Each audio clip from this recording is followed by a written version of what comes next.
څوک وایي چې نوي ویښته دوباره نشي راتللی؟ څوک وایي چې د ګنجپن علاج ټرانسپلانټ دی؟ څوک وایي چې یو پیری سر ګنجی شي نو دا ویښته بیا نشي راختلی؟ اکثر خلک وایي چې یاره زموږ د خاندانی مسله ده د ګنجپن. السلام علیکم ګرانو خوږو لیدونکو، زما نوم دی عبید الرحمن، زما تعلق د KPK کوهاټ سره دی. نننۍ ویډیو خصوصا مسافرو ورونو د پاره ده، چونکې دغه ویډیو اوس په دا وخت کې تاسو په دوبۍ، ابوظبي، اماراتو کې ګورئ.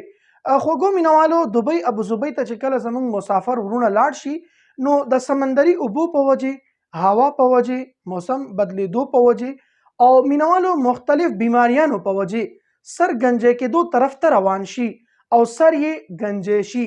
سر نه ایرپورټ جوړ شوی وي، عمر یې کم وي خو سر یې ګنجی وي. نو خوږو مینوالو چرته واده ته، چرته فنکشن ته، ټی پارټي ته نشي تللی. نو مینوالو پریشانه کیږئ بالکل ما. سالک کاسمیټکس پاکستان پرایویټ لیمیټډ یو داسې منفرده رجسټرډ اداره ده چې د علماء کرامو او د ماهرینو په نگرانۍ کې خپل پروډکټ تیاروي.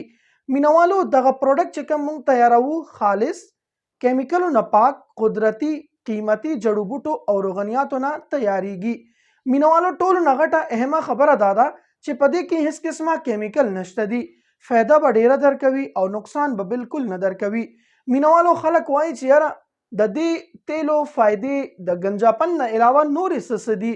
مینوالو د اکثر خلکو په سر کې ټکۍ جوړی شي، یعنی په اردو کې ورته بالچر بیماری وایي. او دې نه علاوه د ډیرو خلکو، زمونږ خویندو او زمونږ ورونو ویښته غورځي، ویښته اوږدیږي نه، ویښته لویږي نه، ویښتو دوه سرونه کړي وي، سر کې خشکي او خارښ وي، ویښتو ګڼ شمیره بیماریانو کې مبتلا وي. مختلف قیمتي پروډکټ استعمال کړي، بس نور وایي چې مایوسه شوم، نور پروډکټ نه استعمالوم.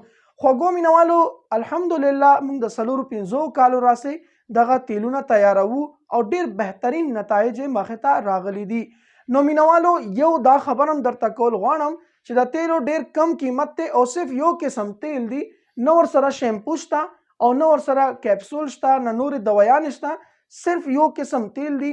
دا چې کم سے کم تاسو یو میاشت استعمال کړئ، په تاسو سر باندې به نوي ویښته راوخیږي او ویښته به کنټرول شي، ویښته به ګڼ شي، مضبوط به شي، د ویښتو ارمان به مو پوره شي.